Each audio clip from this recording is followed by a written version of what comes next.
पूज्य गुरुदेव जी, अर्चनी बननी संत समाज, सत्संग प्रेमी बंधुओं, श्रद्धा एवं भक्ति की श्रोत माताएं बहनें, अभी काफी समय से संत गुरुजनों के मुखारबिंद से जीवन कल्याण संबंधी विभिन्न पहलुओं पर विचार श्रवण कर रहे थे। मेरे लिए भी आज्ञा हुई है, आज्ञापनार्थ कुछ विचार। एक चित्रकार संसार की सबसे सुंदर वस्तु जिसका चित्र लेना चाह रहा था, बहुत आकर्षक फोटो लेना चाह रहा था, वह अपने गुरु के पास गया। गुरु के पास में जाकर कहता, गुरुदेव, संसार की सबसे सुंदर वस्तु कौन सी है? गुरुदेव कुछ समय रुककर उत्तर देते हैं, संसार की सबसे सुंदर वस्तु है श्रद्धा। उस चित्रकार ने कहा कि गुरुदेव, श्रद्धा से क्या होगा? गुरु ने कहा, आदमी के आगे कितने ही ज्ञान की वर्षा होती हो, यदि सुनने वाले के अंदर श्रद्धा न हो तो वो ज्ञान से ठीक से भी लाभ नहीं ले पाता है। इसलिए जीवन में सबसे प्रथम श्रद्धा का होना बहुत जरूरी है। इसलिए कहा कि ज्ञान, जीवन में ज्ञान और शिक्षा तो वही है जो आदमी को नम्र बनाए और कोमल बनाए। जब हम बड़े बुजुर्ग से या महापुरुषों से मिलते हैं तो उनके हाथ जोड़कर पैर छूकर अभिवादन करते हैं। जब हम किसी के आगे झुकते हैं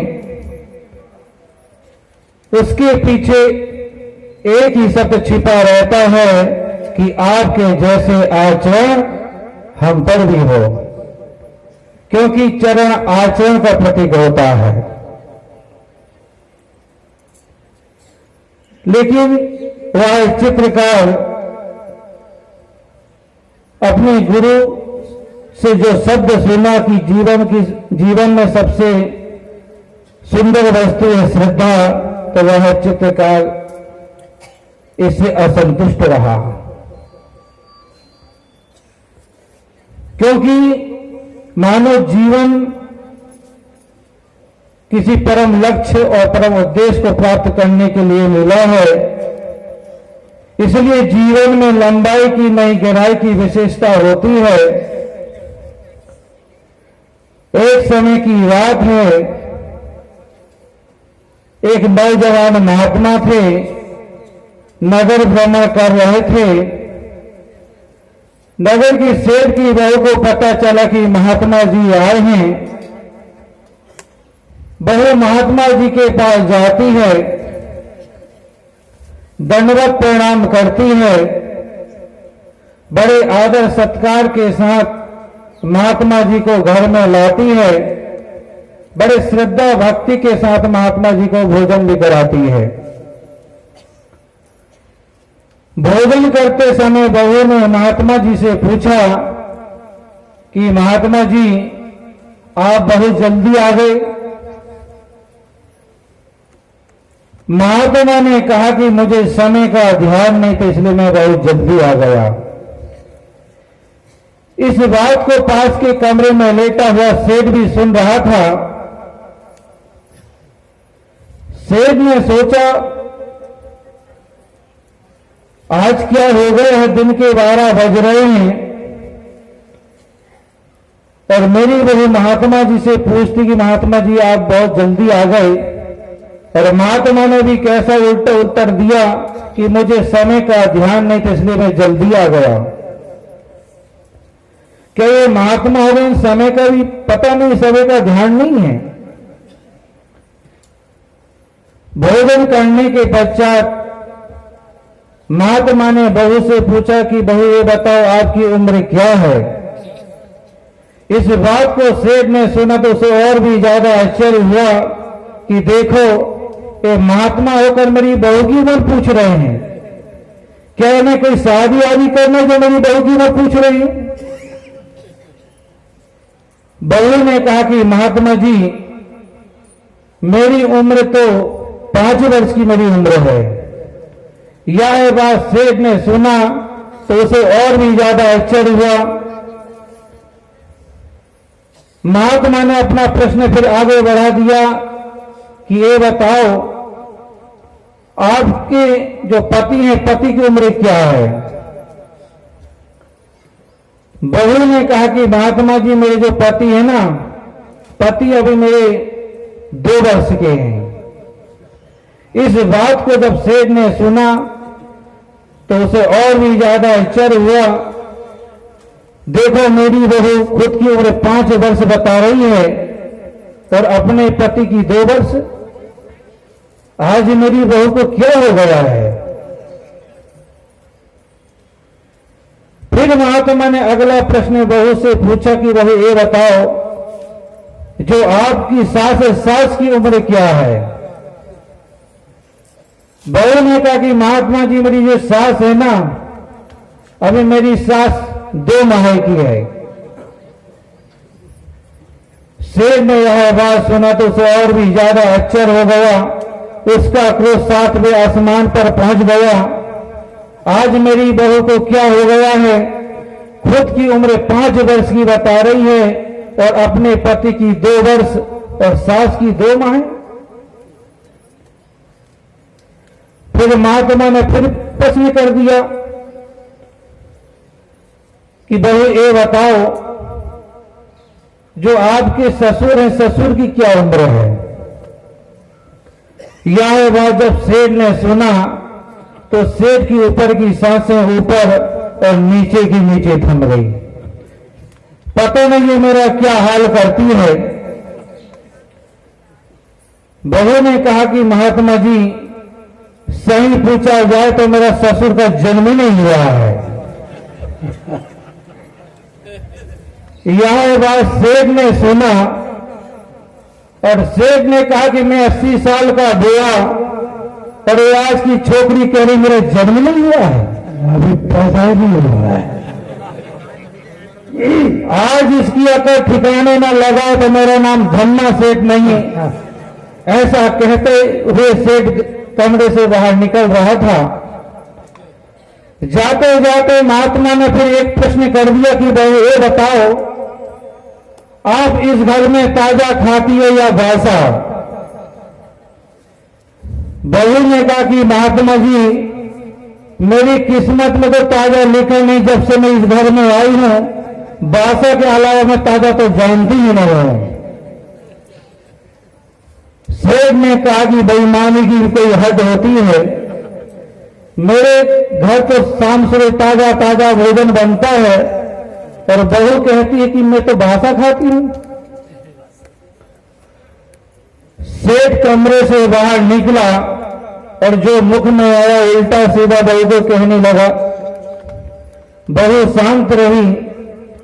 जब ससुर का क्रोध शांत हो गया तब बहू ने सेठ से कहा, ससुर से कहा कि ससुर जी मैंने महात्मा जी को जो भी उत्तर दी हूं अपने विवेक से मैंने ठीक ही दिए हूं।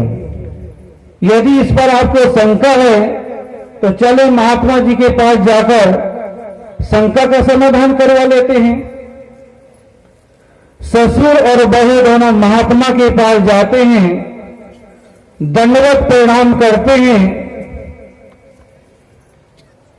और सेठ जी कहते महात्मा जी को, महात्मा जी जहां जहां संतों के चरण पड़ते वहां सुख शांति बरसती है, लेकिन हमारे यहां तो महाभारत छिड़ गया है। महात्मा ने कहा कि आप कहना क्या चाहते हो, मैं आपकी बात ठीक से नहीं समझ पाया। सेठ ने कहा कि महात्मा जी आप हमारे यहां पधारे। मेरी बहू ने बड़े श्रद्धा भक्ति के साथ आपको भोजन कराया। भोजन करने के पश्चात मेरी बहू ने आपसे पूछा था कि महात्मा जी आप बहुत जल्दी आ गए। आपने भी कैसे उल्टा उत्तर दिया था कि मुझे समय का ध्यान नहीं था इसलिए मैं जल्दी आ गया। महात्मा ने कहा सेठ ये बहुत गहरे प्रश्न उत्तर थे। आपकी बहू ने कहा था कि महात्मा जी आप बहुत जल्दी आ गए, इसका मतलब घड़ी का इशारा नहीं था, आप छोटी उम्र में साधु क्या हो गए। मैंने कहा था कि समय का ध्यान है इसलिए मैं जल्दी आ गया, इसका मतलब ये था कब किसकी मृत्यु आ जाए, कब किसको इस संसार से जाना पड़े इसका कोई पक्का नहीं है। इसलिए मैंने कहा था कि मुझे समय का ध्यान नहीं था इसलिए मैं जल्दी आ गया। सेठ को बात समझ आई। सेठ ने कहा कि महात्मा जी ये बात तो ठीक है, लेकिन आपने मेरी बहू से जो प्रश्न किए थे, मेरी बहू ने जो उल्टे सीधे उत्तर दी है उससे मैं बहुत लज्जित हूं, बहुत शर्मिंदा हूं। महात्मा ने कहा सेठ आप बहुत भाग्यशाली हैं, पुण्यशाली हैं जो आपको होनहार और ऐसी धर्मनिष्ठ बहू मिली है। अभी इस पर आपको संकट आपकी बहू से ही प्रश्न को उत्तर पूछ लेते हैं।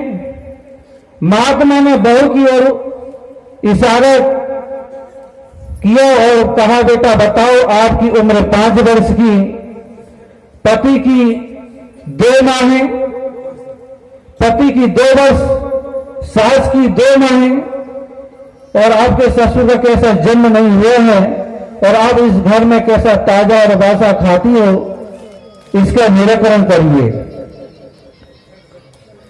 बहू ने कहा कि महात्मा जी मैं 4 भाइयों के बीच में इकलौती बहन थी, बड़े लाड़ प्यार से पली, मेरा पहले का जीवन पूरे खेलने कूदने में बीता है, लेकिन मेरे मां बाप के यहां संत महात्मा आया करते थे, उनसे प्रभावित होकर मैंने दीक्षा ली, तभी से मैं धर्म में लगी हूं। यूं तो व्यवहार दृष्टि से मेरी उम्र 21 वर्ष की है, लेकिन सही पूछा जाए तो मेरी उम्र 5 वर्ष की है। जब से मैंने दीक्षा ली हूं तभी से मैं धर्म में लगी हूं, इसलिए असली उम्र तो मेरी 5 वर्ष की है। जब मैं धर्म में लगी तो अपने सास की वो अपने पति की ओर बढ़ी। पति मेरा बात ही नहीं मानता था। मैंने भी ठान ली जब तक मैं नास्तिक पति को आस्तिक ना बना दूं तब तक मैं चैन की सांस नहीं लूंगी। मैं अक्सर पति को कहा करती देखो सत्संग करना चाहिए, भजन करना चाहिए, संतों को घर में बुलाना चाहिए, लेकिन मेरा पति बहुत ही बहाना खेला कि देखो तुम मेरी धर्म पत्नी हो, आप भी मेरे तरफ से धर्म कर लिया करो, आपका पल्लू पकड़कर मैं भी पीछे पीछे पार हो जाऊंगा। धीरे धीरे कहते कहते आज 2 वर्ष हुए मेरा पति धर्म में लगा है, इसलिए मैंने अपने पति की उम्र 2 वर्ष की बताई थी। पति को धर्म में लगाने के बाद सास की ओर बढ़ी। सास तो मेरी बात ही नहीं मानती थी, लेकिन एक दिन मैंने प्रतिज्ञा की जब तक मेरी सास धर्म में नहीं लगेगी तब तक मैं भोजन ही नहीं करूंगी। इस प्रतिज्ञा से प्रभावित होकर आज दो माह हुए हैं मेरी सास धर्म में लगी है, इसलिए मैंने अपनी सास की उम्र 2 माह की बताई थी। बंधुओं, नारियां हर स्थिति में भारी होती हैं और पुरुष उनका आभारी होता है, लेकिन नारियों में एक कमी होती है। नारियों की आदत होती है लड़ना, और लड़ते लड़ते हार जाना तो रोना, रो के थक जाना तो सोना, पर सो के उठना और अपने पति से कहना मैं मायके चली जाऊंगी, तुम देखते रहो। तो इसलिए मैंने अपनी सास को मैंने 2 माह की बताई थी। 2 माह हुए मेरी सास धर्म में लगी है, इसलिए मैंने सास की मैं 2 माह की बताई थी। अब आता है ससुर का नंबर। बहू ने कहा कि महात्मा जी सही पूछा जाए तो मेरा ससुर का जन्म नहीं हुआ है। सुबह से उठते हैं, खेत और दुकान की ओर बढ़ जाते हैं। इनका पूरा जीवन खाने कमाने में बीता है। इन्होंने कभी संतों का सत्संग नहीं किया, कभी दान नहीं किया, कभी धर्म नहीं किया। इनका पूरा जीवन खाने कमाने में बीता है। आप ही बताइए इनका जन्म कहां हुआ है। सेठ तो पसीने से तरबतर। सेठ ने कहा कि महात्मा जी मेरी बहू ठीक ही कह रही है, मेरा जीवन पूरे कमाने खाने में बीता है, कभी मैंने दान नहीं किया, पुण्य नहीं किया। महात्मा ने कहा कि सेठ कोई बात नहीं, सुबह का भूला हुआ व्यक्ति यदि शाम को घर में आ जाता है तो उसे भूला हुआ नहीं कहा जाता है। इसलिए आज से अपनी जीवन की दिनचर्या बदल दीजिए। उसी दिन से सेठ धर्म में लग गया, कहीं प्याऊशाला, कहीं गौशाला, अनेक प्रकार के धर्म के काम में लग गया और दान पुण्य करने लगा। अब सेठ कहता है कि महात्मा जी मेरे यहां तो शाम सुबह ताजा ताजा भोजन बनता है, बासा तो कोई खाता नहीं है। तो मेरी बहू कह रही थी तुम्हें तो बासा का अलावा ताजा जानती नहीं हूं। महात्मा ने कहा सेठ सुबह का बचा हुआ भोजन रात्रि में पाना और रात्रि का बचा हुआ भोजन सुबह पाना, इसे व्यवहार दृष्टि से बासा कहा जाता है। इसी प्रकार पहले आपने जो दान पुण्य किए थे, धर्म किए थे, उसके फलस्वरूप आज आपके पास सही प्रकार की साधन सुविधा है, उसका लाभ अभी मिल रहा है, लेकिन आगे के लिए आप तो कुछ ही नहीं कर रहे हो, तो बासा ही तो खा रहे हो। तो सेठ को बात समझ में आई। उसी दिन से सेठ धर्म में लग गया। इसलिए कहा कि जिंदगी ऐसी बना जिंदा रहे दिल साध तो, जिंदगी ऐसी बना जिंदा रहे दिल साध तो ना रहे दुनिया में तो दुनिया को याद आए तो। इन्हीं शब्दों के साथ अपनी वाणी को विराम देता हूं। बोलिए श्री सद्गुरुदेव की जय।